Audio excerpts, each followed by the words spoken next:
बच्चों सुप्रभात।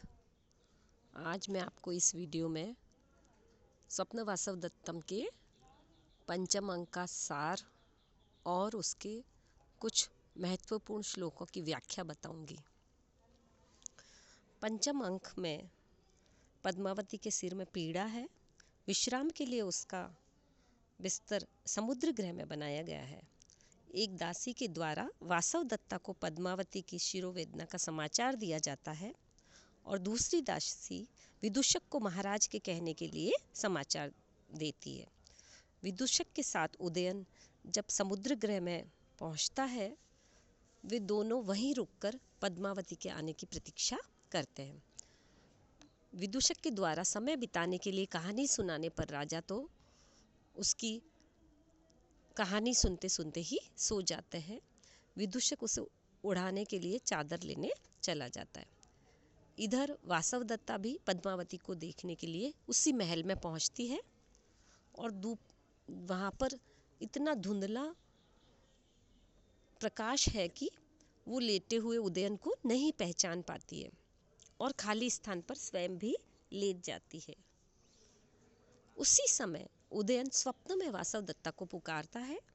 राजा की आवाज़ सुनकर वासवदत्ता चौंक जाती है और किसी के द्वारा देख लिए जाने के भय से भयभीत हो उठती है। परंतु पति से दीर्घकालीन वियोग के बाद आज मिलन हुआ था, इसलिए वह सुख भरे किंचित क्षण खोना भी नहीं चाहती। अतः थोड़ी देर वो वहाँ पर रुक जाती है। उदयन स्वप्नों में प्रश्न करता है और वासवदत्ता उत्तर देती है। इस प्रकार नायक और नायिका का ये अनूठा मिलन कवि की विशिष्ट कल्पना है। विलंब हो जाने के भय से वासवदत्ता जाने को उत्सुक होती है, परंतु राजा के शैया से नीचे लटके हुए हाथ को ऊपर रखने के लिए रुक जाती है और वह प्रीतिपूर्वक धीमे से दबाते हुए हाथ को ऊपर रख देती है। हाथ के स्पर्श से राजा जाग जाता है। वासवदत्ता घबराकर शीघ्रता से निकल जाती है। वासवदत्ता को निकलते हुए राजा देख लेता है, परंतु नींद ठीक से न खुलने के कारण दीवार से टकराकर रुक जाता है। इसी समय वासवदत्ता को निकलते हुए राजा देख लेता है, परंतु नींद ठीक से नहीं खुलने के कारण दीवार से टकराकर रुक जाता है। इसी समय विदूषक वापस आ जाता है। राजा उसे वासवदत्ता के जीवित होने का समाचार देता है, परंतु विदूषक प्रबल तर्कों से उसे मिथ्या सिद्ध कर देता है। इसके बाद कंचुकी आरुणि पर आक्रमण के लिए की गई पूर्ण तैयारी की सूचना देता है।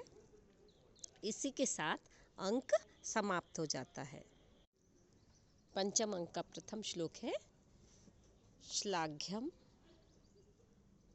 अवंती नृपतेः सदृशीं तनुजां कालक्रमेण पुनरागतदारभारः लावाणके हुतवहेन ऋताङ्ग्यष्टिं तां पद्मिनीं हिमहताम् इव चिन्तयामि। अन्वय है कि कालक्रमेण पुनः आगत दारभारः अहम लावाणके हुतवहेन हताङ्ग्यष्टिं श्लाघ्याम् अवंती नृपतेः सदृशीं तनुजां तां हिमहतां पद्मिनीम् इव चिन्तयामि। काल क्रमेण तृतीया एक वचन अर्थात काल गति से। काल गति का अर्थ होता है कि जब भाग्य हमारा प्रतिकूल हो जाता है तो उस कारण से पुनः आगत दार भारः, चूंकि उदयन की प्रथम पत्नी का अंत हो चुका है और वह पुनः आए हुए पत्नी रूपी भार वाले हो चुके हैं। ऐसे राजा कहते हैं स्वयं लावाण के हुतवहेन कि जो लावाणक नामक ग्राम में अग्नि के द्वारा, सभी तृतीया में ही है, ऋतांग यष्टि, जो पतले बदन वाली ऐसी वासवदत्ता सुंदर सी कृशांगी, श्लाघ्याम उस प्रशंसनीय को, अवंती नृपते है अवंती राज की, सदृशिम जो अपने पिता के समान गुणों वाली उस वासवदत्ता को, तनुजाम ताम उस पुत्री को, हिमहताम पाले से मारी हुई, पद्मनिम इव कमलिनी के समान चिंतयामी अर्थात सोचता हूँ। कहने का तात्पर्य यह है कि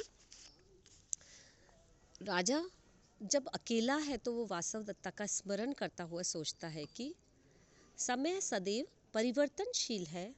वह कभी हमें सारी प्रिय वस्तु को समर्पित कर देता है और कभी कभी वह अति स्नेही जन से भी हमें वियुक्त कर देता है। उसी क्रूर काल चक्र से मेरी प्रिया वासवदत्ता मुझे छोड़कर परलोक चली गई और उसी काल की इच्छा के कारण मुझे नवीन पद्मावती पत्नी के रूप में मिल गई है, या उसका भार मुझ पर डाल दिया गया है। ये भार इसलिए है क्योंकि मेरी प्रिया वासवदत्ता मुझे प्राणों से भी प्यारी थी। मेरे मन में किसी स्त्री को पाने की अभिलाषा नहीं थी, फिर भी इस पद्मावती से मेरा परिणय करा दिया गया है। यद्यपि वासवदत्ता मेरे समीप नहीं है और न आने की कोई आशा है, फिर भी मैं उसे भूल पाने में समर्थ नहीं हूँ, क्योंकि वह कृशांगी थी, प्रशंसा के योग्य थी, रूपवती भी थी और अपने पिता के अनुरूप उदार गुणों वाली थी। अतः राजा उसे भुला नहीं पा रहा है। इस पद्य में वसंत तिल का छंद है। उक्ता वसंत तिल का तबजा जगो गह, इसका लक्षण है। और पदों और शब्दों का साभिप्राय प्रयोग होने से परिकर अलंकार भी है। कारण होते हुए भी कार्य नहीं हो रहे हैं, इसलिए विशेषोक्ति अलंकार भी है।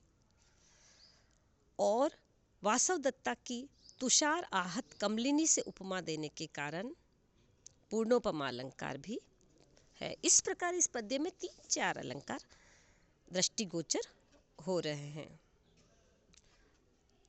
विप्रलम श्रृंगार रस है, माधुर्य गुण है और कैशिकी वृत्ति है और वैदर्भी रीति है। अगर हम समास देखते हैं तो इसमें अधिकतर तत्पुरुष समास है, षष्ठी तत्पुरुष भी है, बहुब्री भी है। जैसे ऋतांग यष्टिम अंगम एव यष्टिः, ऋता अंग यष्टिः यस्याः ताम, यह बहुब्री समास का भी उदाहरण है।